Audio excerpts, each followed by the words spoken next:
So we're going to go ahead and call the open session to order. And if you would please go ahead and join me for the Pledge of Allegiance. I pledge allegiance to the flag of the United States of America and to the republic for which it stands, one nation under God, indivisible, with liberty and justice. All right, can I get a roll call, please? Councilmember Lohman. Here. Councilmember Ackerman. Here. Mayor Pro Tem Mendoza. Present. Mayor Burris. Present. And Councilmember Fatula is not here. Okay, so we'll go ahead and move to approval of the agenda order. Any changes or motion?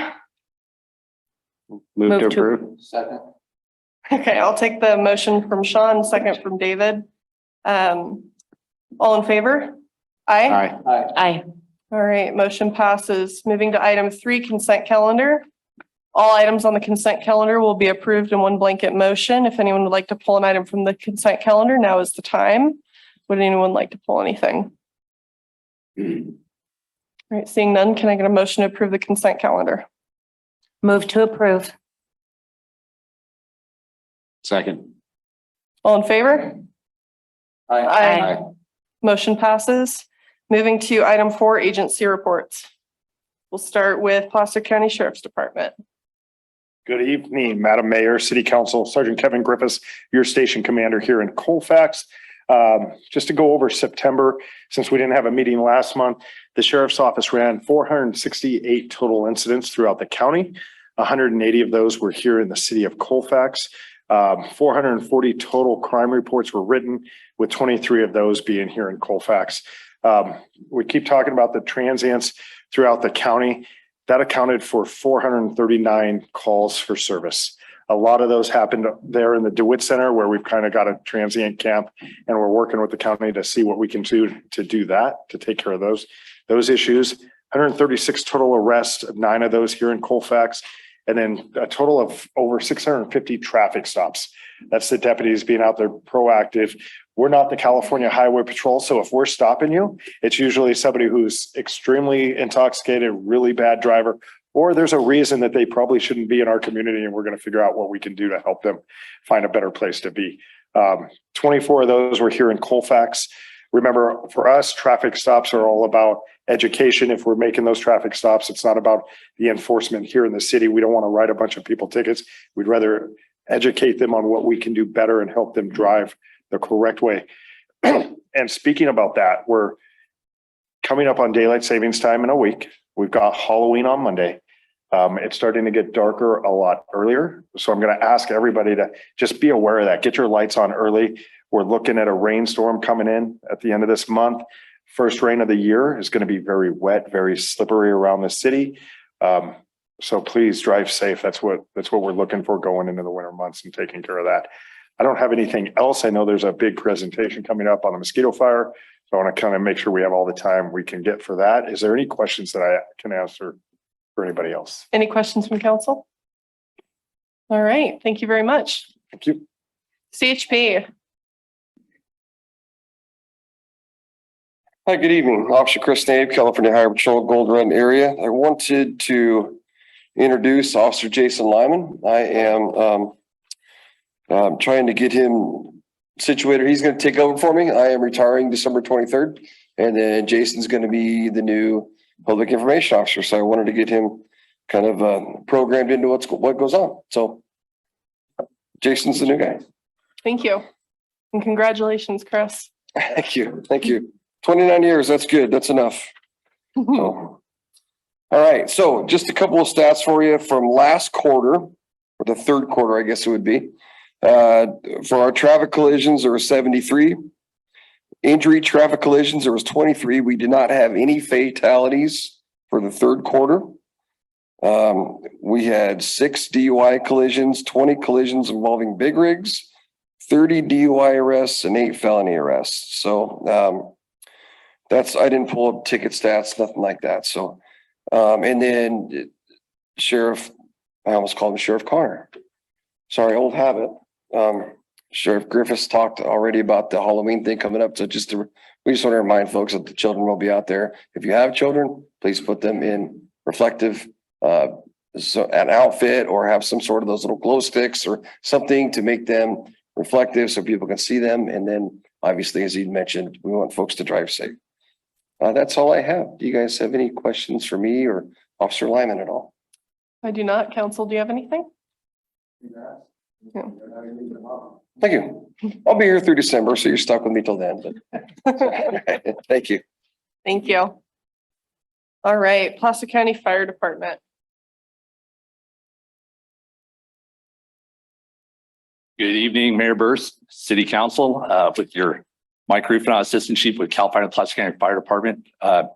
Filling in for Chief Lovelace tonight, so we can get the first slide up and start talking about what's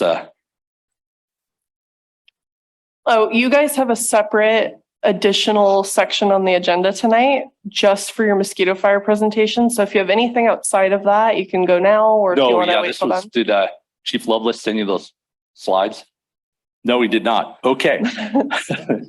Plan B. So some of the stuff that's been going on in the Battalion 13, the Colfax area, just recently the VFW Hall hosted us for an appreciation dinner. And that was quite a outpouring of support for the fire department, emergency service personnel. I think we had roughly a dozen people there. And Kevin, were you there? Okay. Never mind. Kevin's usually there. And some of the other stuff that's been going on, we've been doing some vehicle extrication training to just prepare. Normally we have, those vehicle accidents on the freeway year round, but as was talked about earlier by our law enforcement partners, with the winter coming up, we tend to have more vehicle accidents, trying to get the crews ready for doing vehicle extrications with our extrication equipment, excuse me. Some of the other things that went on also on Monday, City of Colfax was hosted out at Station 30 for some fire extinguisher training. And I heard that went pretty well. Wes, were you there? I was not. I had something else to do, but Marguerite was there. Good, good. We're getting smiley faces. That's good.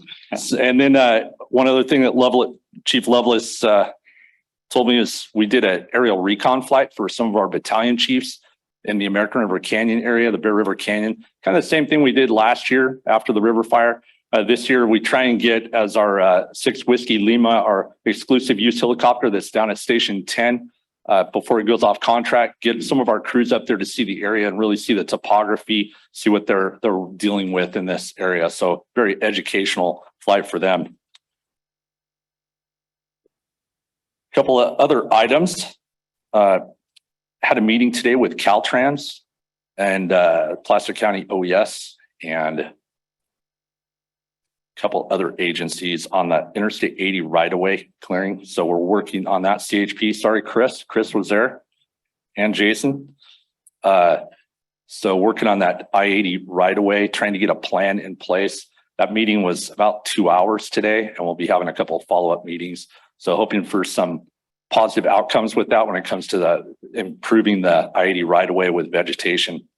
Also, the Station 30 crews worked with Kinder Morgan out off 50 Carpenter Way, off near Norton Grade, doing some vegetation management and fire prevention inspections just to make sure that their facility would withstand a wildland fire if it happened to come through there. Get to some stats for Colfax. So for the month of September, we had Station 30 had 16 vegetation fires, 1 structure fire, 8 vehicle fires, 8 traffic collisions, hence the need to practice our extrication with our extrication equipment. 2 medical rescues, so we're still getting medical rescues out there. 51 medical aids, and an assortment of other basic calls. And then with that, I just want to stress that we still are in wildland season. We still have the potential to have a fire. I know people are having, we're having cooler weather, and people are getting antsy to get those control burns going. We're still not in burn season. We're not allowing that yet. We still need to get some better weather. But as the temperatures drop, what can we do prevention wise? Who's fired up their fireplace? Anybody yet? Anybody in the audience? Nobody yet. It's going to start happening. So now's the time to get on cleaning that chimney and make sure that we get those chimneys clean. Make sure you have a fire extinguisher in your house for any accidents that may occur. Make sure those smoke detector batteries are changed. Those smoke detectors are working.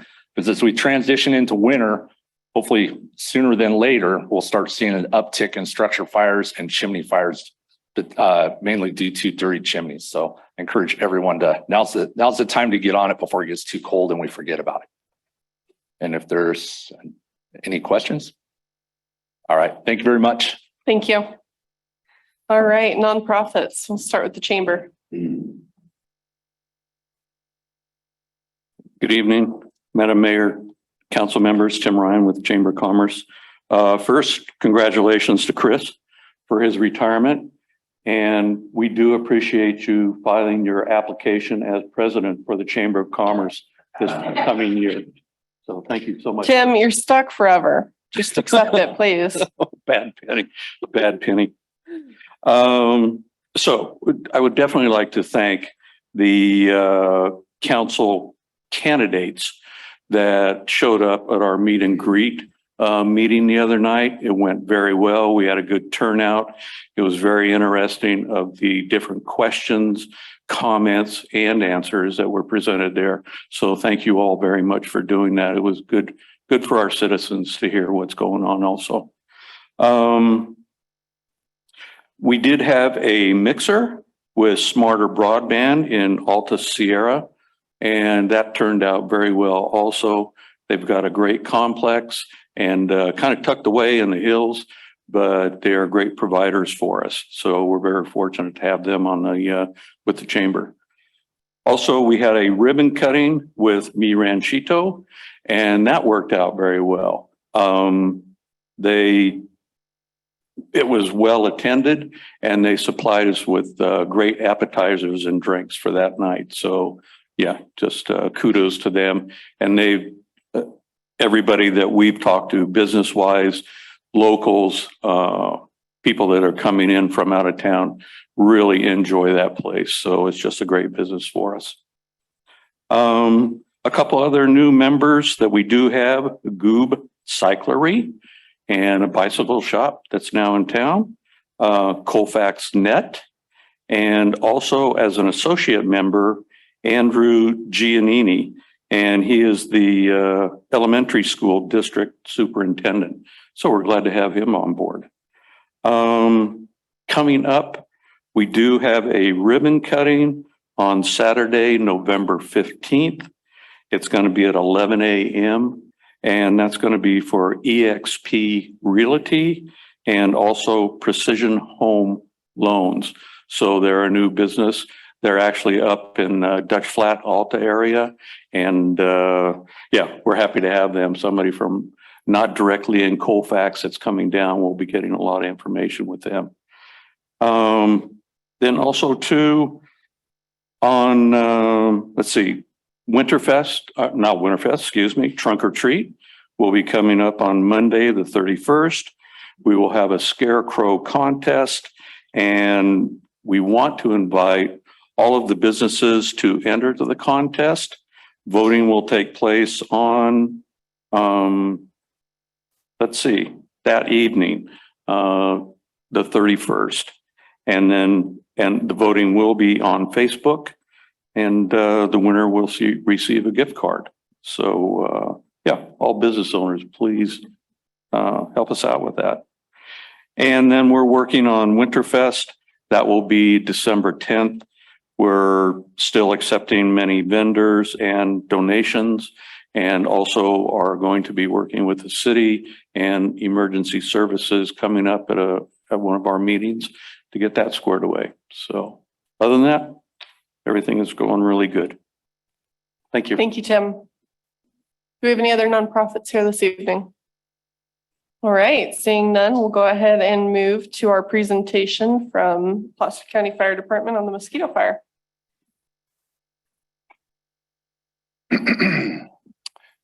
Good evening, Madam Mayor, members of the City Council, Brian Estes, State and County Fire Chief. Good evening, and thank you very much for your time. It's good to see all of you. And I just wanted to take an opportunity to brief you all personally on the efforts that went on through much of September and through the early parts of this month in battling what ended up being the largest fire in the history of Placer County in recorded history. Before I do that, just two quick add-ons to Chief Rufinat's presentation. The meeting today was really, really good. It's going to be followed up in about a week and a half with a meeting at my level with Assemblywoman Dolly, the supervisor for District 3 Caltrans, and Supervisor Gustafson, where we're going to be talking about the right-of-way clearance and the priorities for Caltrans in their fuel reduction efforts. So we'll be able to provide you some information out of that, as it will include the areas in and around Colfax. And secondly, I do want to announce that after 37 years of service with both CAL FIRE and the South Placer Fire Protection District, Assistant Chief Mike Rufinat will be retiring on December 15th of this year. So he came to our department after a full career in local government fire service here in Placer County. He's one of the few people that I can recall that doesn't know most everyone and every little attribute of this county, whether it be in law enforcement, local politics, the fire service. Has just been a tremendous friend to me personally and professionally. I've learned a lot from him, and frankly, when I came into this job 5 years ago, he was the very first person who took me kind of under his wing and said, I'm going to make you a part of the Placer County team. So we want to wish him the best. And obviously we've got a little bit of time that you'll see him around plenty, but he's got a lot of hands to shake and a lot of people that will want to greet him with that. And we will be having an event for him that I'll make sure all of you are aware of in the early part of December. So Congratulations, Ruf. So Marguerite, I'll give you kind of a next slide if you don't mind. So we'll talk about the mosquito fire. Next slide. So the mosquito fire, as all of you probably know, started on September 6th at about 6 o'clock in the evening in probably one of the most treacherous parts of the three river drainages that you could find in the American River system at Oxbow Reservoir. It started on Tahoe National Forest Direct Protection Authority. So the U.S. Forest Service was the responsible agency. But frankly, it did not take long. Once it jumped Mosquito Ridge Road, it came into private lands and into CAL FIRE's Direct Protection Authority. So we launched a full assignment, including integration with their command structure, and immediately entered into unified command, as we always do with PCSO, established the ICP at Forest Hill, because we knew that evacuations were going to be imminent, specifically in the Michigan Bluff area, which is where the fire impacted the community so heavily in that first 24-hour period. There were some interesting weather patterns that hit the canyons that afternoon and evening and into the next morning, with some collapsed thunder cells that was part of why it had such a dramatic spread over that first period of time. Next slide, please. So as always, our number one priority always is and always will be the protection of life and property, and the defense of Michigan Bluff, Forest Hill, Todd Valley, and all threatened private properties were first and foremost in our objectives. The fire was headed in that first 24 to 36-hour period toward Michigan Bluff, and unfortunately that community, while very rural, was hit the hardest probably of any of the communities on the Forest Hill Divide. But there was a really, really hard firefight that first night. And there was about as many structures that were damaged or destroyed were also saved due to some really heroic efforts and really, really aggressive evacuations by the PCSO. All told, between evacuating Michigan Bluff, Forest Hill, and Todd Valley over the span of 2 weeks or so, they were able to complete those evacuations in the 2 to 4 hour increments per community, which I think is a testament to our efforts and our teamwork that we work in unified command on all incidents. There's been a lot of folks, and we have it here in Colfax, where people are deathly afraid of getting out. And that's always our number one priority, is getting out early and getting people to a safe area of evacuation. And I really applaud the efforts from our partners in law enforcement, as well as CHP commanding the road systems for us so that we could get equipment in there to affect life and property. Next slide, please. Actually, if you go back just one, that picture is interesting. That was taken actually from our air attack that next morning, and you can just see the draw. It's a little hard to tell with the lights, but you can tell the draw that column had and the tremendous energy that column had right there sitting over the Middle Fork and the Rubicon. And it was just drawing all that air mass and that smoke from those surrounding communities. Tremendous amount of BTUs and energy out of those canyons. Next slide. So as I said, we established the incident command post in Forest Hill. Widespread evacuations took place. I think overall there were over 6,000 people evacuated between El Dorado and Placer counties. Like I said, the fire did impact private lands, but the majority of the fire was going to burn into federal and national forest system lands. As it sits right now, in totality, about 87% of the fire area is within federal DPA and about 13% is within state DPA. So the decision was made to transition to a federal team versus a state team. However, we made the decision to embed my entire command staff one-to-one. Every federal person that was there, we made sure that there was a CAL FIRE person ensuring that the protection of state properties and the communities in and around Forest Hill. And my partner in El Dorado County had the same thing embedded in that system. So for the duration of over 27 days, and Chief Rufinat, I think, probably had the longest duration in different capacities, but until the rain came and the fire was declared essentially contained, we never left our commitments there through that entire 30-day period, despite that 13% of ownership that we had. On September 8th, the fire did jump into El Dorado County and affect the communities of Quintet, Georgetown, and primarily Volcanoville. The thing about river canyons, as Sean knows, is they very rarely does the fire ever meet in the two same locations, because one side has a ridge and the other side has a bowl or a valley. And when you don't match that fire line up on two sides of a river like the Middle Fork, the propensity for it to go back and forth is almost something that you can guarantee.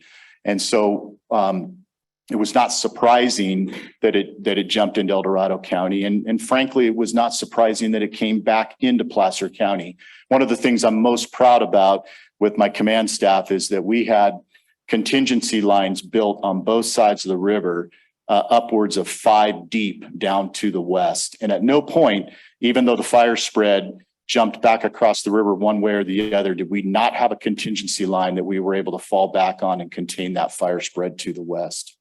Next slide.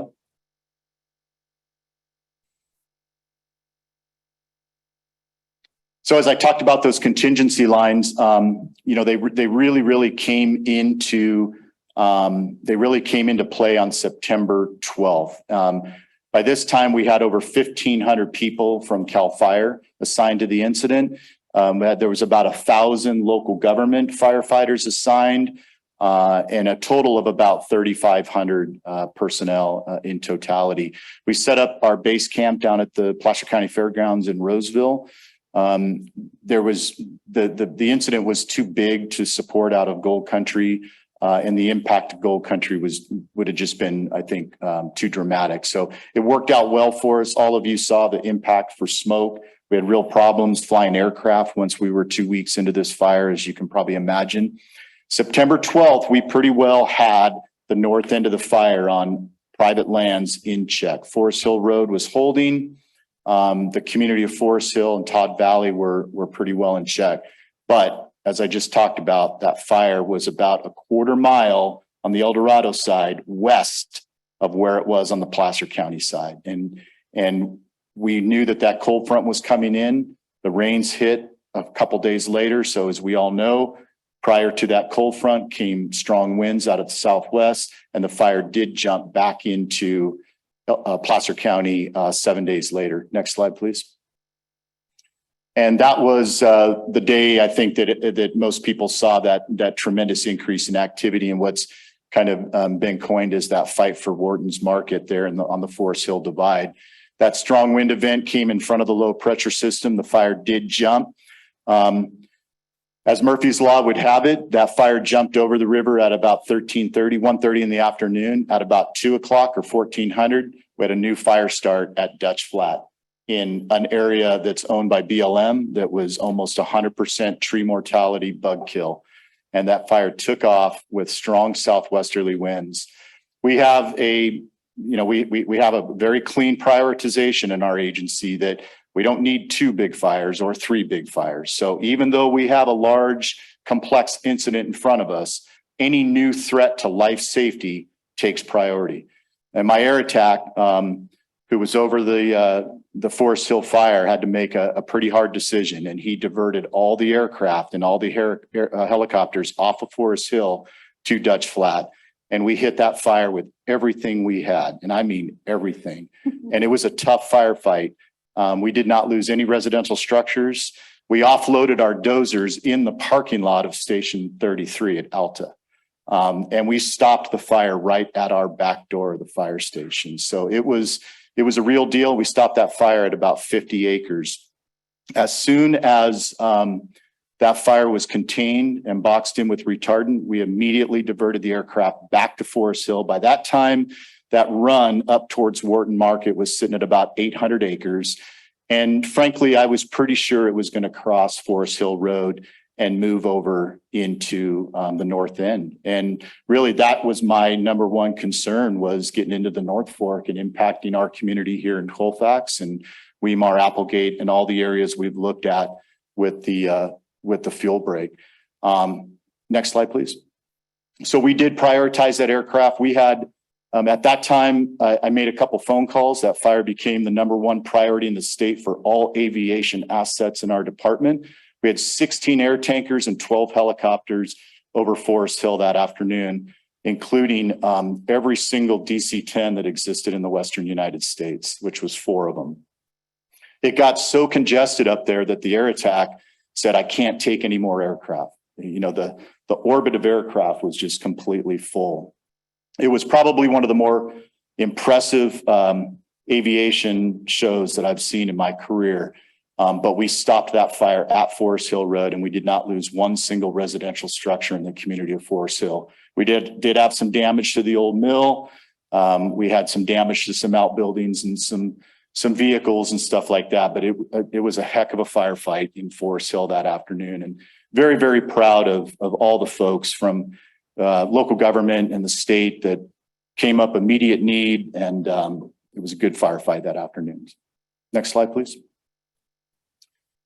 So all of you know that wind event was followed by the rain that came on September 17th. We were predicted to only get about an inch of rain over about a 72-hour period, which frankly probably would have made a mess of things, because it wouldn't have been enough to really impact the fire, but it would have certainly created some problems for us with vehicular traffic, et cetera.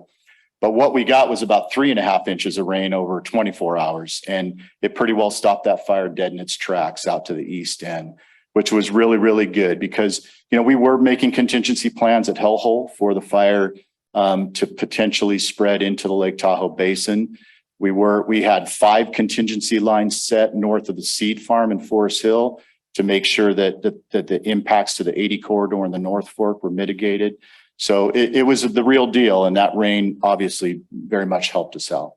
Fire is obviously now out and now 100% contained. It's all on 100% federal lands, and they are working on rehab and suppression repair efforts like that. We came out of Unified Command on September 23rd, but we continued to have that presence primarily through Chief Rufinat and his staff to ensure that our private lands and communities were emphasized in those objectives every single day. We're 100% done with all our fire line suppression repair, meaning anything we damage, roadways, fence lines, dozer lines are rehabbed, brush piles are taken care of. And I'll tell you what, Forest Hill, from a fuel reduction effort right now, if you haven't driven up there, They got like the best fuel treatment you could probably ever imagine out of about 30 or 35 days. So I think that community is sitting well, certainly for the rest of my life. Knock on wood, or for Micah. Tell the insurance companies that. What's that? So let's tell the insurance companies. Yeah, that. no, I fully understand, Mayor, fully understand. And then the other thing, to emphasize the efforts that we enter to with PCSO is, as soon as they enter into evacuation efforts, right off the bat, we're starting to think about repopulation, just like on the river fire. And our number one concern is to try to reestablish some normality to that community, just as we did here in Colfax. And so everyone did a really, really good job. And as soon as we had the ability to get people back in their homes safely and reestablish that normality, we were able to do that. So next slide, please. So there's the final map of what it looked like. You can see on the west end or the left side of the slide where, primarily was burning in private lands and our DPA, and then it kind of bulges out there to the east in the National Forest System lands, hit, those three drainages, basically Shirt Tail Canyon, the Middle Fork of the American, and the Rubicon, which, those are that upper end of the Rubicon west of the King Fire gives new definition to the word rugged terrain. I'll tell you what. And then you can kind of see as sporadic as the burn line is around the east end there. Most of that was weather. The weather kind of put it out, so it just fingered out into there. But it ended up being about 9 air miles from Hellhole Reservoir, and that was our contingency if it hit Hellhole, which is that reservoir just to the north of the green boundary line there that you see. That was our trigger to start some preparatory efforts in the Lake Tahoe Basin around Squaw Valley, Homewood, and Alpine Meadows. Next slide. So all told, 76,788 acres. It's now 100% contained. Total of 22 residential structures were destroyed in Placer County. 3,000 structures were saved in Placer County. Total of 3,500 personnel assigned to the incident. As I said, 87% of the fire was on U.S. Forest Service jurisdiction, and the total cost, I think it's probably a little closer to 160 million right now in suppression costs. So as I've talked to you many times before, we've got a great fire service system in California, but it's not cheap. Comes with a price, but it was cost well spent in this particular effort. Next slide, please. As I said, it's the largest wildland fire in Placer County's history. The unified command, I believe, was critical to the protection of those communities and private properties. It was the number one priority in the state for our agency from day one. And I think we learned some lessons from some fires of the past, River, Bridge, some of our other extended attack and major incidents. And I think our public media outreach was even better this time. We saw very little frustration made it back to us that people weren't getting the information they needed. We really tried to access as many media points as we could when it came to evacuations, repopulation, and just generally the status of their community when they were displaced. I think that's it. Next slide. That's it. Okay. So anyways, that's all I have. I wanted to thank you all and give a chance to talk to you a little bit about the fires. So any questions from the council? Council? Do we have any questions from the public? Feel free to come up to the podium. I want to make sure everyone at home can hear too. Brian, do you know what started the fire or how it began? So the origin of the fire is on U.S. Forest Service Direct Protection Authority. Short answer is I don't know, because the official answer is it's still under investigation, but obviously the fire did originate somewhere in and around the infrastructure associated with Oxbow Reservoir, so yeah. Well, thank you. How about the fire at Dutch Flat? Great question, council member. So the fire at Dutch Flat was a break fire from a big rig. So it's really timely that we're having these meetings with Caltrans, and we're really going to be pushing for them to address not only Caltrans, but the federal agencies who have some blocks of land up there, because the tree mortality is tremendous at that elevation right there, say between 3 Mile grade and up. It's the tree mortality and bug kill is really significant. It'll continue to be a problem. Yeah. Well, if no one has any further questions, thank you very much, and I appreciate the presentation. Thank you, council members. All right, with that being said, we'll move to item 7, public comment. Does anybody have any public comment at this time on items that are not on today's agenda? Come on up. We'll take in person first, and then if we have anybody online. Thank you, Madam Mayor, distinguished council members, Wes, Alfred, members of the public. I'm Jim Wood, and I'm here tonight representing our local Placer County Historical Society, focusing on the railroad history. Specifically, we're the Placer Sierra Railroad Heritage Society. We're the folks that brought you the restoration of the depot, and that got the Governor's Award for Outstanding Historic Preservation. We restored the caboose and still maintain it as necessary and staff it on holidays. The reason I'm here tonight is to remind the city and the community that we're still interested in interpreting railroad history of this railroad town. And it's always been our ambition to, wherever possible, enhance the railroad history for the interpretation of that for the public's benefit.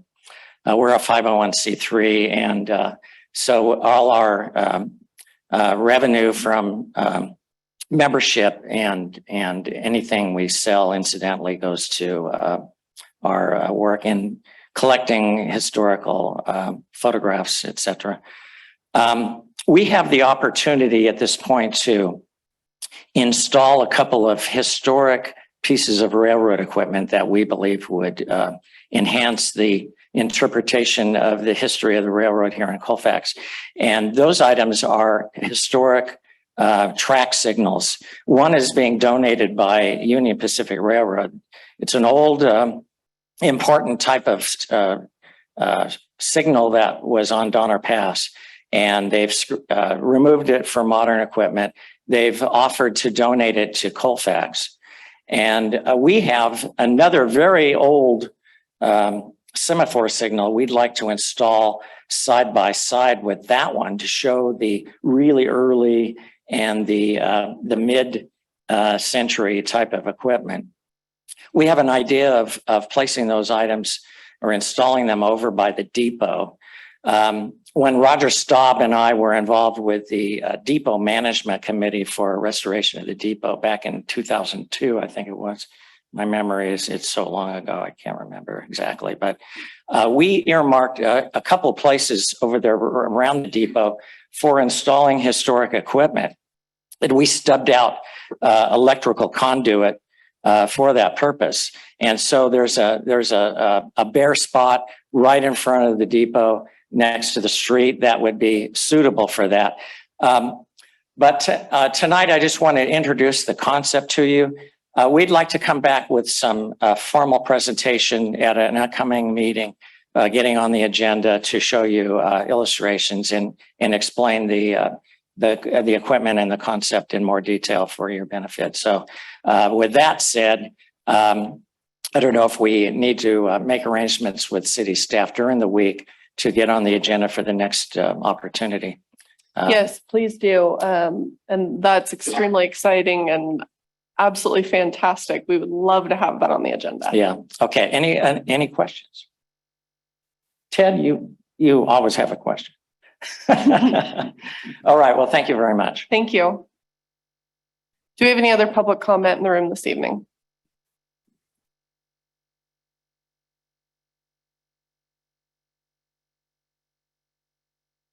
Evening, staff. My name is Tim Dion. I represent the public and GSPC. Nice to see you guys. And thank you, sheriffs. Just want to throw out a couple things about some information. New state law, $30,000 fine for illegal commercial cultivation. That means anybody growing in their yard that sells it, that's illegal commercial cultivation. It's not black market anymore. the state has discontinued the excise tax for the presumption for the retail sale of what it would be, and moved it to the final retail sale. So we used to pay excise tax to the distributor, and they paid it to the state based on what we would sell our cannabis for. That tax has been moved to the retail, so it's no longer applied to any cannabis that's not sold at retail. The other state tax is the cannabis cultivation tax of $160 a pound. That's gone. So you have no revenue or even tax revenue for cultivation in the state for anybody that ships it out of the state. It's only going to be for people that are retailers. Secondly, I'd like to still get with Mick and not like formally, but like informally, and just, have a conversation with you about a couple of things that maybe have been misinterpreted by the city staff and the city council during the last 4 years of our licensing. There's been some things that I believe I could bring to the attention that would probably benefit the city and to keep us able to operate in the way that we are. Finally, just for a day-to-day routine, I have a customer who needed compassionate care, which is a donated cannabis. Compassionate care is, basically ran from nonprofits. So in order for me to do that, I have to get a hold of my rep and have it put into the state system as non-taxed. And it's a lot of work, and it's not easy to do. But this patient has been basically not helped out in Nevada City, where she lives in Grass Valley. So she has to come to here. And it costs money, and it costs time, and I'm only able to get her like a month. I got her 40 days worth of medication this time. And I bought an extra case with our money just to have it for her, because I'm not going to be able to get the donation again from these companies that are supposed to donate it. And like I've said before, I don't feel like as if should be entitled to any privileges. But the thing is the adult use aspect of the business kind of pays for that compassionate part. And I'm not going to stop fighting for this specific person as much as, I'll fight for her more than I would fight for myself and my business. So I'm just asking you and telling you that I'm not done here, and I'm not trying to be aggressive towards you guys, but I'm done wasting my time, and I'm done wasting other people's time with the way you guys have changed the definitions of what businesses are. I'm not bilingual in English, but your ordinances are. That's not okay. I'm not okay with that. And, I have a stack of tree this tall I could pull out anything out of there and show you guys where it's wrong. And and maybe there's some kind of, a delusion that you guys have of how things work, but we need customers to operate our business, and we need the city to allow us to operate our business the way it was intended through the state. This wasn't, I'm informed that this isn't a chartered city. It's general law city, which generally, it follows the law. Generally, you follow the law. When the state makes a law, you go by it, unless something, is, out of touch with reality, I guess. I can't still grasp your guys' treatment of us, and I'm just fighting for now a person I don't even know. I've met her 3 times on the phone. She comes to tears. She needs medicine, and we're out to help people, and you need to help me help her. So I'm still asking to repeal and amend the ordinance by resolution to allow us to sell adult use cannabis like every other business in this state is allowed to do. We're one of the last players. So that's all. Thank you. Do we have any other public comments this evening? Anything online? We have one comment online from Travis Berry. Excellent, succinct presentation by CAL FIRE. Thank you. All right, with that being said, we will close public comment and move to council and staff reports. starting with Sean. Just going to report that the Placer Sierra Fire Safe Council meeting is tomorrow night here in City Hall, starting at 6 o'clock. We'll be talking about the mosquito fire and some other fuel reduction efforts that are going on. Joe? Just FYI, the food bank that's up in Alta is the total number of people that have been going there, which includes quite a few people from Colfax, is up over 400% year over year. So it's a huge amount. We served a little bit over 35,000 meals, assuming each person gets about a week's worth of food out of there. So it's this is like a spectacular growth. Any business that would see a 400% growth would know like this is just like huge. And we're starting to debate whether or not we've got to get a bigger vehicle to go down and pick up food. So it does a lot of good work. It's, again, for anybody who doesn't know about it, it's every Thursday from 10 to 12. The only thing you have to furnish people with is your first name. So it's like anybody that needs food, needs some help out there. They have canned goods, they have meats, vegetables, fruits. There's lots of stuff up there every week. So, and the one we have in town is not every week. So this helps people out a lot for the in-between times. So, anyway. Thank you. David? Nothing to report. Marnie? I have nothing to report, Mayor. Okay.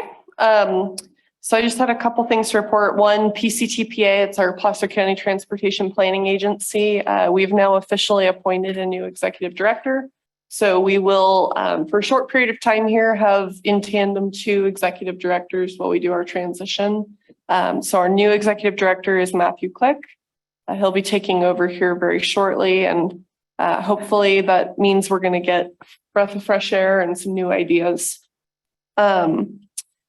Let's see here. We recently with SACOG, as you guys are aware, we have been kind of struggling with the Measure A Sacramento tax measure.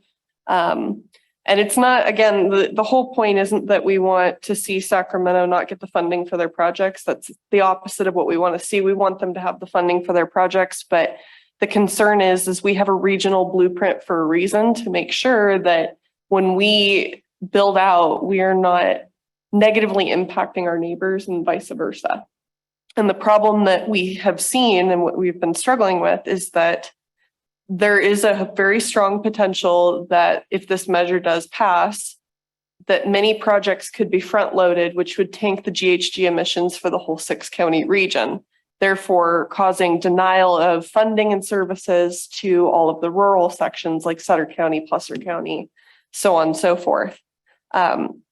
So after much struggle and coming to the point of developing an MOU, unfortunately this week, the campaign, the citizens campaign that is pushing Measure A felt appropriate to publish campaign material stating that the Sacramento Area Council of Governments stated this measure will help our GHG emissions, which is a flat lie. And so I just wanted to take a moment to say how incredibly upset I am by the unethical campaign practices we've been seeing.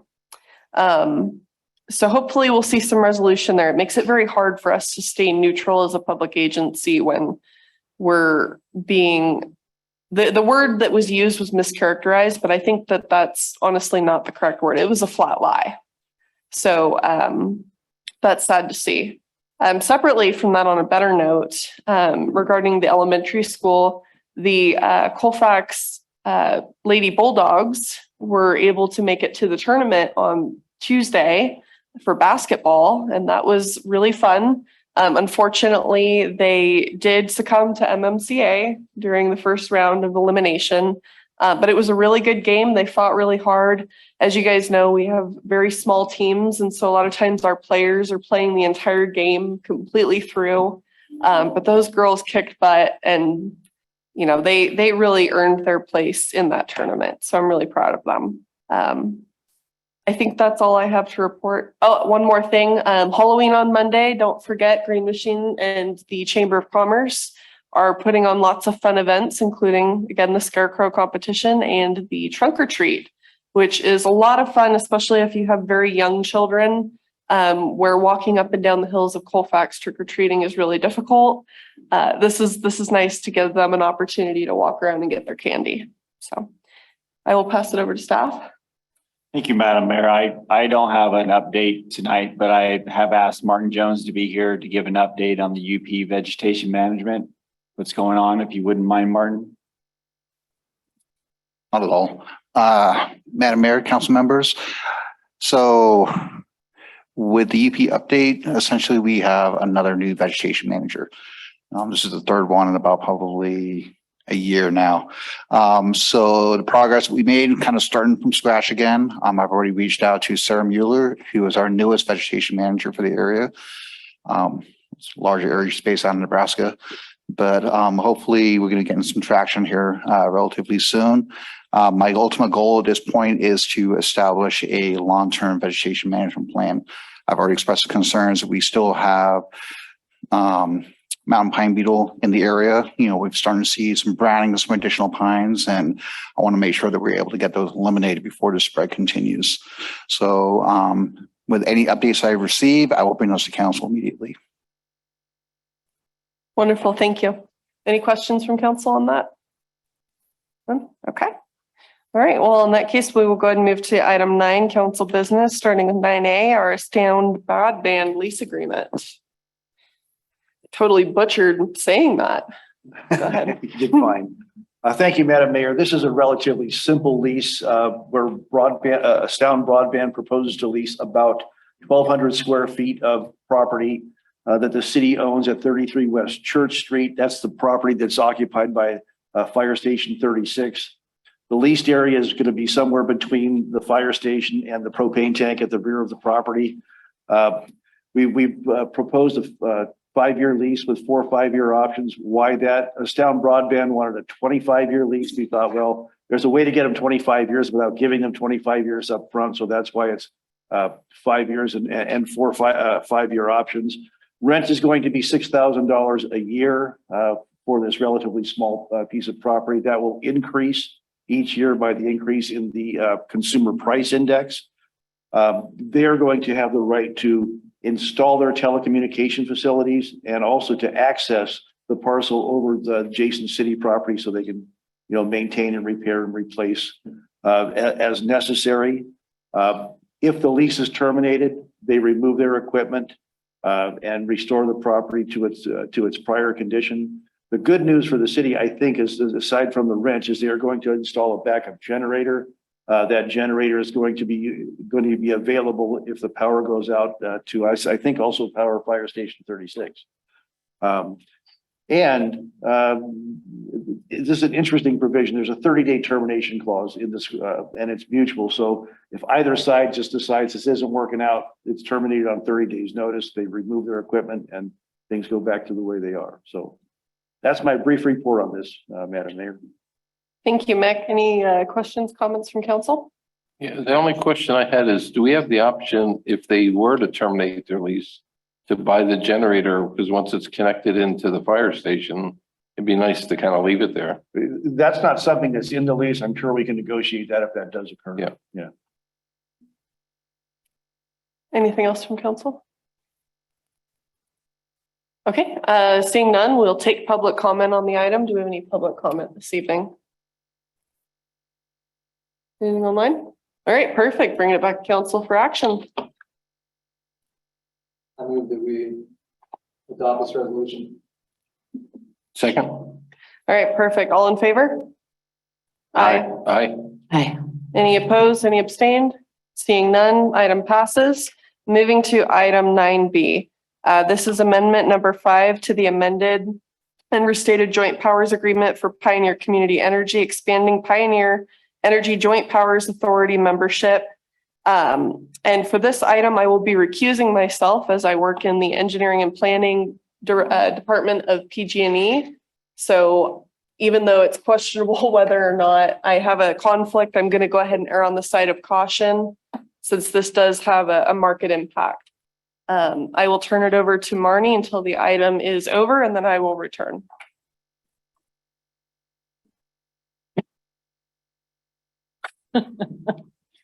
Thank you, Madam. No worries. Thank you, Madam Mayor Pro Tem. The item tonight is routine in nature. This is something normally would have been added to the consent calendar, but given the conflict with the mayor and the opportunity, we haven't heard from Pioneer Energy in quite some time. I wanted to have the opportunity for council to kind of get a brief update of what this item is and what it relates to. And tonight we have Sam King from Pioneer Energy to kind of give a brief update what this is related to and the action that they're looking for from council tonight. Thank you, Mr. Heathcock. Good evening, Madam Vice Mayor Pro Tem. I'm sorry, that's Vice Mayor and City Council members and staff. Just for some updates for those who don't know who Pioneer is. So Pioneer Community Energy is a community choice aggregator. We are your local electricity provider, and we're basically formed through a JPA, Joint Powers Agreement, back in 2015. The Joint Powers Agreement requires that every member agency in the agreement agree to adding any new members or deleting any members. Pioneer is looking to expand its service to Grass Valley and to Nevada City to also let those people, those citizens enjoy the things that Pioneer, the benefits of Pioneer brings. One of them being more stable and competitive rates. Currently, Pioneer's Placer County member agencies, and basically, I think most of you here are enjoying approximately 10% savings against PG&E's rates, and our other customers in El Dorado County and Placerville are seeing about 6% savings against PG&E's electricity rates. So, but the other benefit of basically adding new members is that it increases our legislative power, right? So we spend a lot of time in Sacramento. One of the bills that we recently passed last year was AB 843. And that was essentially co-sponsored by Pioneer and by another community choice aggregator called Marin Clean Energy. And that is basically an expansion of an existing program called the Biomat. And it allows CCAs to also participate and get some of the subsidies that are assigned to the IOUs like PG&E and Edison and San Diego Gas and Electric that CCAs like us are basically paying into, but getting none of the benefits for. And so that bill that we co-sponsored and passed unanimously on a bipartisan basis was a result of local involvement in legislation. As we add more members, it basically expands our scope of members and different legislators. So we worked with all the different legislators, including the Senator Dolly, a lot of the assembly members, Senator Nielsen, and they are all big supporters of biomass, and biomass is a big deal for Pioneer. And it was really great to hear the stories from CAL FIRE, because one of the benefits of biomass is to basically get a lot of that forest residue out to try to help reduce forest fires. So in short, the benefit on Pioneer's side is that not only does it increase the scope of influence, but it also helps us with the revenue contribution for adding these additional customers as well. With that, I'll turn it back to you. Do I have any questions from council? Any questions from the public? Do I have a motion? I move to approve. Second. All in favor? Aye. Aye. Thank you. Thank you. Thank you, Sam. Appreciate you coming up.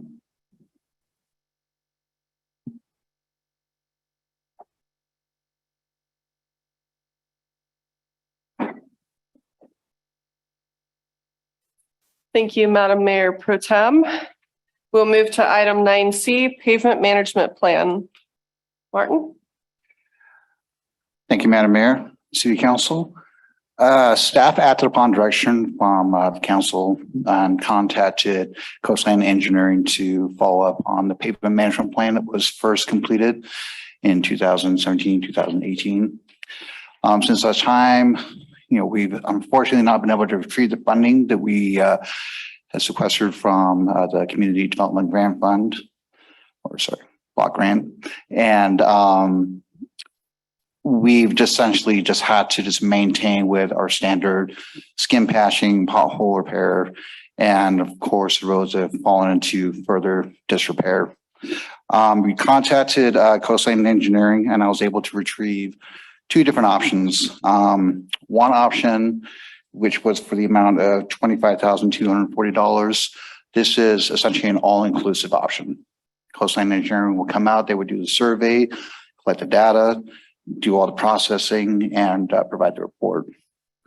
Option two, which is essentially their hybrid model, that comes out to a cost of $15,800. The difference in this is Coastline would provide training to city staff who would in turn complete the data collection. That information would then be processed by Coastline Engineering and then they would provide us a report. So essentially the cost difference that you see here is essentially the elimination of prevailing wage. So at this point, staff is just seeking direction from staff on which way you would like to move forward, whether it's through the conventional model or through the hybrid model. Oh, thank you, Martin. I'm going to bring it back to council and I'm going to preface by saying I would like to do option 3, neither of these, because these are both awful. So I think I like the idea of us doing a general survey among council members. We can break the town into sections, do ratings. We can do a more formal one once we've figured out what's going on with our CBDG funds. I do not feel comfortable spending this money at this time.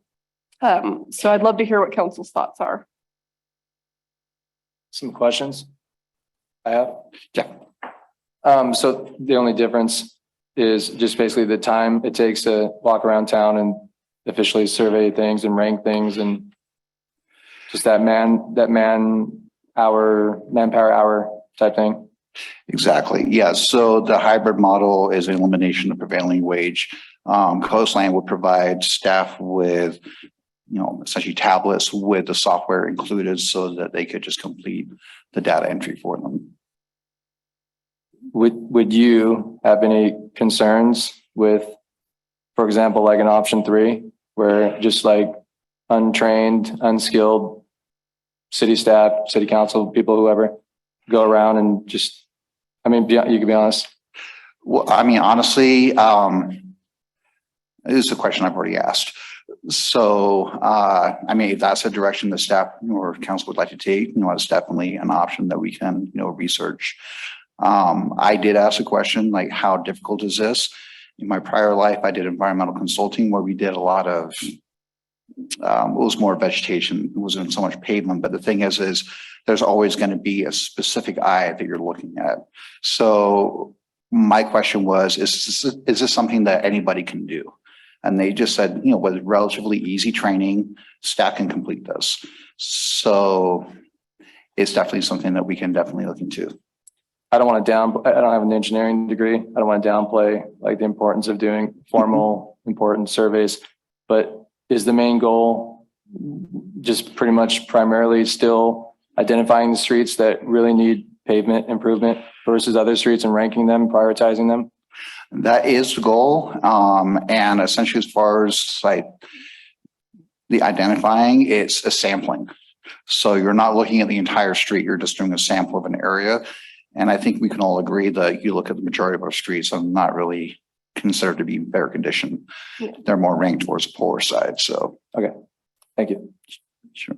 Joe? Yeah. So what we had asked for at the last council meeting was kind of like either the standard or the training for basically David and I who volunteered at that meeting to go out and do it. I'm an engineer. So it's like, if they can furnish us with the standard that they use or point us to the standard, most of us know how to read. This is not rocket science. We're not doing things like assessing the under layers of the street. We're not drilling holes in the street to see what's in there. This is a top survey visual kind of defect. And there's already standards just going out on the internet. There's already standards that are out there for how people rank and rate streets. Okay, so I don't think this is rocket science. Where our goal is not 99.9999% accuracy. Our goal is, 95% accuracy on what we're doing to try to get a good assessment for this. My guess is I just did a kind of rough estimate. How long would it take to walk the city streets to do it? 2 people walking about 80 hours can cover pretty much the whole city. So you could say you do a couple hours each day for about a month and we can knock this thing out pretty clean. And at a cost, my view is going to be for maybe an hour of consulting time to say, here's the standards, here's what we use. We don't need a system to put it in. This could be put in an Excel spreadsheet because we know the blocks in the city. We know the addresses. We have all that data. So we don't have to have a formal graphical tool for doing this, which would be nice, but it's like we'll get the same information either way. Okay. So I'm in favor of option 3. Yeah, what I'd like to see us do as an alternative to this, because really I think where this really came from was the question of when was the last time you kind of ranked the priority of our roads? Yeah. And it's been a while since we've done a professional survey, but I don't think anything's changed significantly enough for us to say, let's throw 30 grand at it, or let's throw 15 grand at it. I just don't see the value there at this time. But I think what we could use is sort of a documentation of where we are now. And what I would like to see us do, and I'd like to see us do this through the volunteer time of council. So I'm kind of, volunteering all of us a little bit here. It's been about 5 years, right? Yeah, it's been a little longer than 5 years. No, we're right there. Yeah, we're right there at about 5 years. So what I'd like to see us do is, again, take a look at a map, break it into sections and take photographs. We can store them in files. We'll have the documentation and then go ahead and just rank our road segments, on a numerical order so that we've got a pretty good idea of what the priority is for our next round of funding or for, any mitigation that we choose to do with our brand new equipment that we invested in. So, and we could even form a small group. So if members of the public who would like to participate, yeah, just open it up. Says, yep, you have to go through about, my guess is an hour or 2 of training. Says, here's what we're looking for. Here's how we're going to collect it. Here's how we're going to store the information. Very informal. Yeah. Just enough so that we've got documentation to base our policy decisions on, I think is adequate at this time, because I think we are pretty well aware of how bad they are in general. Madam Mayor, if I may have some questions, just want to make sure we get some clarification on the direction. Do you want the analysis that you do this time to correlate to the 2018 document? I'd like the Segmented by 2018 document numbers. sent to all of us so that we can take a look at it, a fresh look at it. And then I want to come back at the next meeting. And at the next meeting, I'd like to have an agenda item for us to establish our next steps. Okay.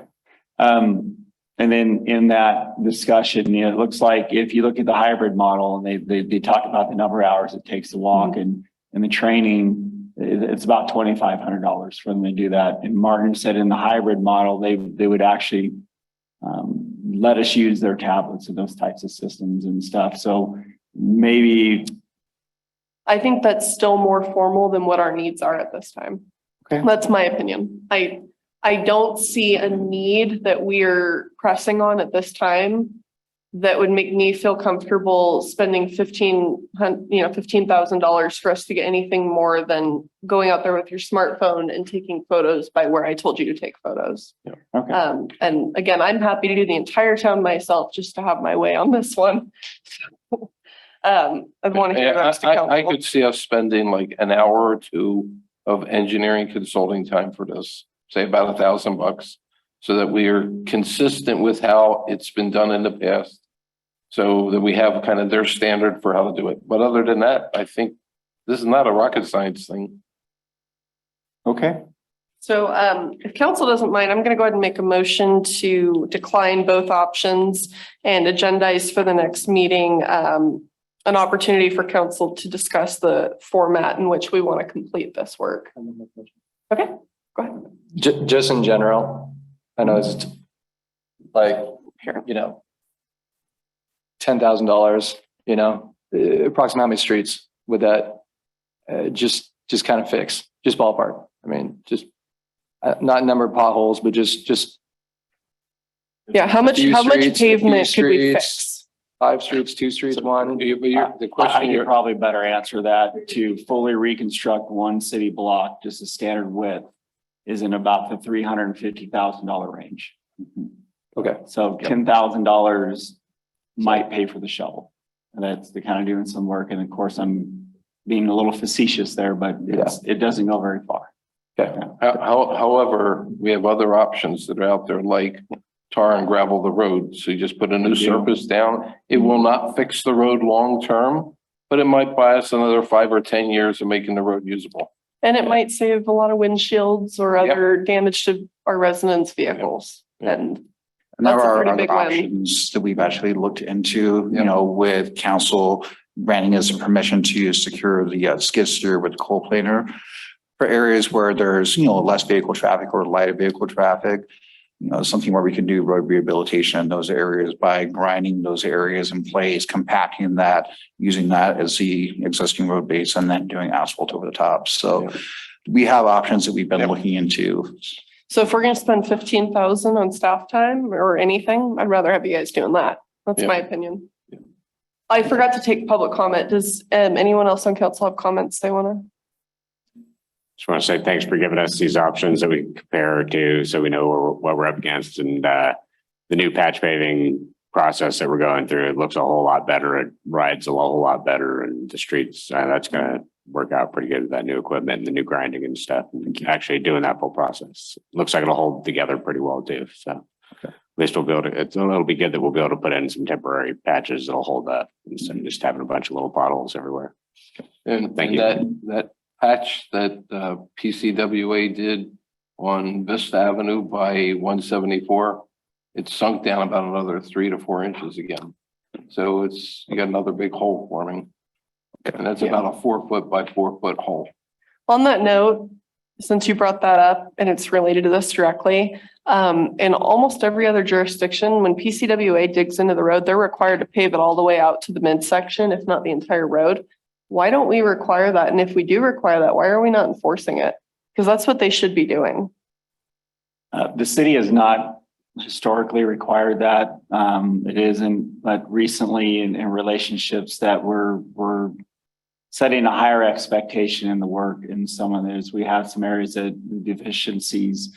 Martin's done a great job working with their team now to kind of make sure that they're doing the right widths and stuff that we do.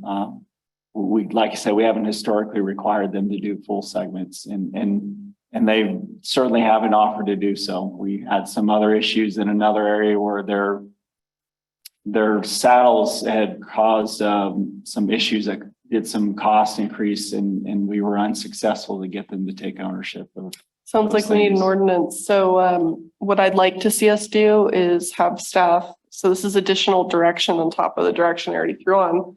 I'd like to see staff take a look at what Roseville, Auburn, and our neighboring jurisdictions are doing as far as this is concerned. And I'd like to see us bring back an ordinance addressing that. So, Madam Mayor, that may be specific to roads that have been completely rebuilt. There's like usually a 5-year period of time where if any utility cuts in that road that they're required to do the full segments.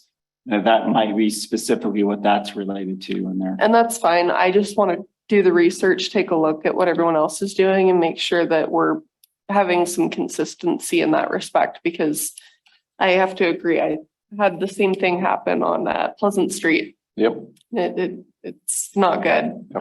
They had to come out several times to fix it. And we also have to be careful too, because for a homeowner, if they have to have like sprinklers put on their house or something like that, and they have to do an upgrade, PCWA will come out there and dig up a piece of the street to change the meter size. Mhm. So if we require it has to now be paved out to this end of the street, that's a new burden we're going to be placing on homeowners. Right.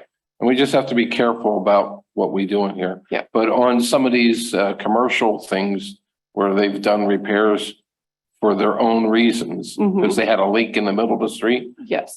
there should be no excuse on that for doing a good patch job. It needs to be returned to the condition it was prior. That's my concern. Yep. I don't Yep. think they should have to do more than that, but they should have to return it to the Yep. condition it was prior, to the best of their abilities. Yep.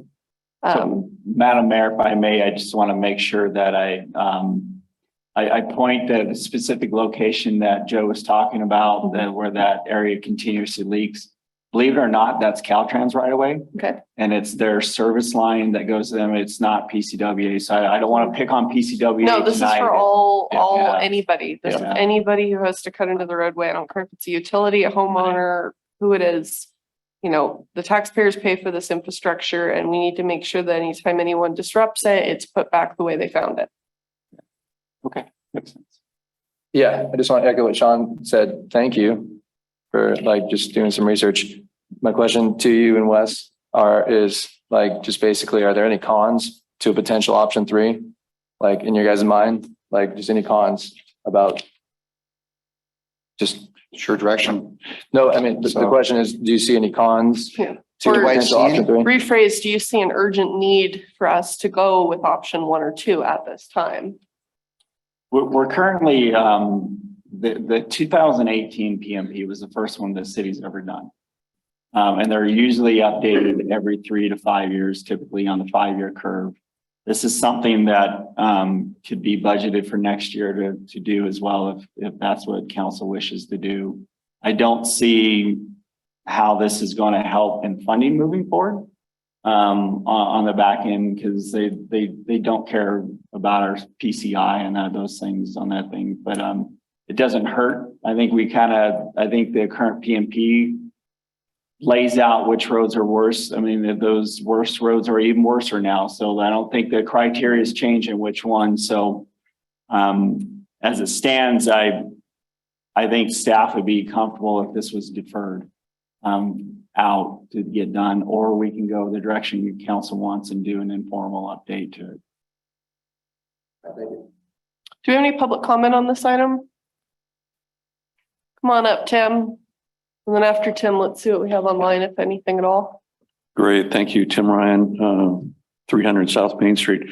I'm just want to make sure that there's not liability that is being set up from the city of having city council members, not experts, going out and evaluating this roadway. As you well know, very old roads, and what is underneath all of these roads, I'm not exactly sure of, but when you have sewer lines, water lines that you would not be seeing, and gas lines, that if something went south, I'd hate to see that the city would be liable because of a report that you gave in by, like you said, taking pictures or something like that. So I just, it could be one of these pay me now or pay me more later if something goes south. I just want that to be considered. Thank you, Tim. And that brings up a good point. I want to clarify my direction here that I'm looking to see happen. What I want to see council do is basically go out and seek the documentation to couple with a formal report we already have from 2018. So to couple those two pieces of information from our own observation, just for the sake of us being able to make our own policy directions, this would not be a report that any engineer would take and use and make their decisions off of when actually performing any repairs. This would just be based on us deciding how we're going to spend money. So that being said, does it mean that the city staff would go out and make repairs? Okay. No. If they are making repairs, we already have a report showing what those roads are. And to your point about what's underground, that's something totally separate that would need to be addressed with, GPR or any other maps that we might already have. Then maybe you should also clarify, if you don't mind, what is the scope of work? Is it just filling potholes or is it actually replacing entire streets? Well, for the sake of this, it's just documenting the way the streets are now. But I mean, and then eventually maybe just starting to get into at least filling potholes or. Well, and that's the subsequent policy direction when we're able to look at all the photos and compare it to that Right. report and say, okay, this has definitely gotten worse than where it was a few years ago. It's not on our current list already. Let's sit down with Martin, say, Martin, what can we feasibly do to this street to do this right? But in all of these cases, like if we were gonna make a decision as a city to rebuild a certain street, that always comes back to council. Said, are we gonna spend the money to redo that street there? Do we have the money in the budget? Do we have the money in some grant that we can get? It always comes back to council. So this is gonna basically just give us an assessment that says, if we were to rank worst streets to best streets, what's our hit list that we should be going after? Like, did the storm last year create some new worse streets or some new intersections that are really bad and we missed? Right? I mean, you could just look at like 5 year ago survey was a different set of weather conditions than we saw last year. So The way I see this is a homework assignment that I'm trying to give out to all of us, that if we do this, we're going to be able to make a better decision on 9C in the near future and decide during next budget cycle if we feel that going with option 1 or option 2 is necessary at that point. Because if, to Joe's point, we go out there and we see that one street that was ranked a medium level kind of urgency, we get out there and it's absolutely wrecked, then that's probably going to lean me towards thinking we need to at least look at option 2. Yep. But that's what I'd like to do. I'd like to defer on spending these amounts, and then I'd like to do some council footwork. And the other thing it gives people as we're walking the streets out there doing this, it gives us the opportunity to talk to the neighbors on the streets there. It gives us the opportunities to let them know who the funding agencies are so that they could, if you'd like to give that funding agency a call and give them a little push. Come be annoying with us. That helps us try to get grants and other stuff. So it's like, I think it's a good communication thing that says, why not? Yeah. Okay, so I'll add my 2 cents. No disrespect to you, but I will not be participating in this. That's all. No, that's absolutely fine. And that's, I only want anybody who has the availability and the time and, all that fun stuff. But I'm raising my hand that I'm willing to help with this, and I appreciate anyone else who's willing to help with this. And if there are members of the public who are just dying to help with this, I'd be more than happy to talk to them as well.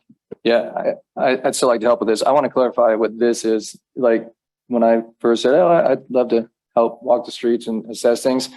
I honestly just was talking about at least filling potholes, just filling potholes, not like assessing a street and saying, this street, yeah, we got to replace the whole block or whatever. So to me, in my mind, it's potholes and just walking around and just, let's prioritize this street versus that street. And how soon can we start filling potholes? Yeah. To me, it's, I'm going to go around the streets. I'm going to take pictures and I'm going to send them to all you guys.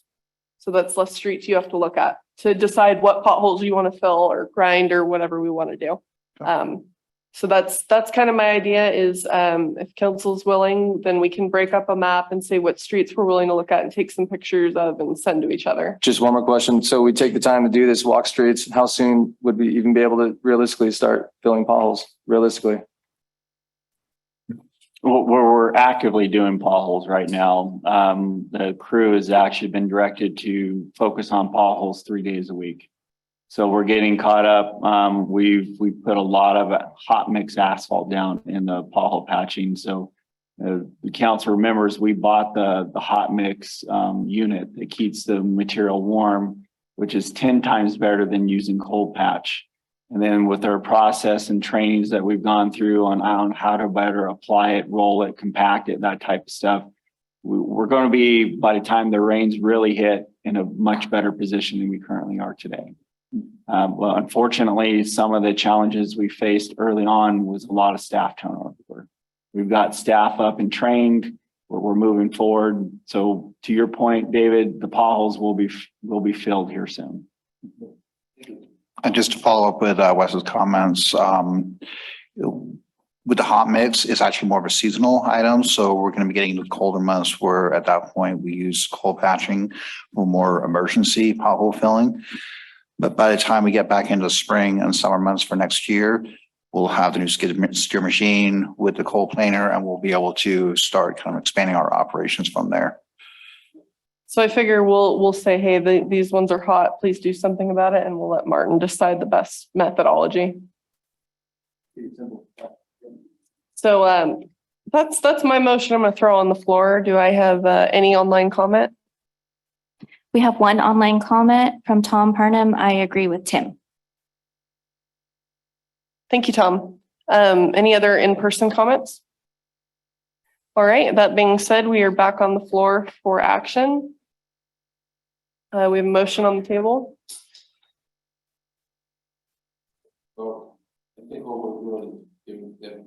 Yeah.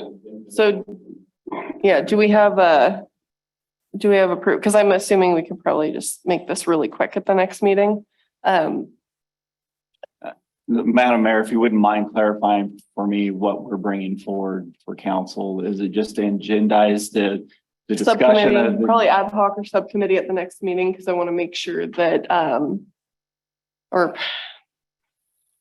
I think we have a couple of steps to do. I think one is to get everybody a copy of the existing report that's out there. Yep. I think the second step is to look at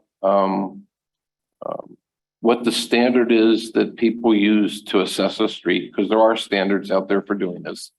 And my guess is what you'll see, because I was doing some searching on the internet, you'll see some nice picture standards and a real simple ABCDF rating system, right? So the third piece is going to be when we see a specialized defect like a pothole, right? That we get like, this needs to be on the list for Martin, so we can say, hey, you guys got this one on your list, and this one's really bad, or this one's like needs to be done, or this one's minor, just so we have kind of like, we can give direction to the staff and priority, right? But I think that, and then timing on when we're going to start and roughly what the steps are on doing it. And I think a committee, just a small committee as a working committee for doing this would be just a perfect way to do it. So I think we are going to need to do that. It's probably going to force us to go down to only 2 people. And that's why I think that if we're going to do this, and especially with inclement weather about to come in, I think that it's probably something we're going to need to agendize after the election to make sure that the committee that we establish is actually the committee that's capable of fulfilling it, because we don't know where we're going to be in 2 months. So I would hate to say, oh, me and Joe are going to do it, and then both me and Joe don't get reelected, and it's David and, Marnie stuck doing it. Marnie doesn't want to do it. So, so why don't we go ahead and agendize it for after the election for us to form a committee? Okay, so staff will bring the request back at the December 14th council meeting. Does that work for everybody? Or Did anyone have any other direction they want to? All right. Sounds like we're done with that. And we'll move to item 10, go to the order, starting with Sean. Just want to mention, I got to attend the first responder appreciation dinner that the American Legion put on. It's a great event. Really happy to be there. It's great to thank all the firefighters and law enforcement personnel that were able to attend. And really good time and great support from the community. That's it. Joe? Yeah, no update. Okay, David? Just want to congratulate you two on your retirements. And thank you for everything you guys have done. And Chief Estes, awesome report. I know that was a big deal. You guys killed it. So I just want to say those things. Thanks. Thank you. Marnie? I don't have anything for the good of the order. Thank you. I have nothing tonight for the good of the order. I will pass it to Wes. You got anything? Madam Mayor, I do not. All right. With that, we are adjourned. Thank you.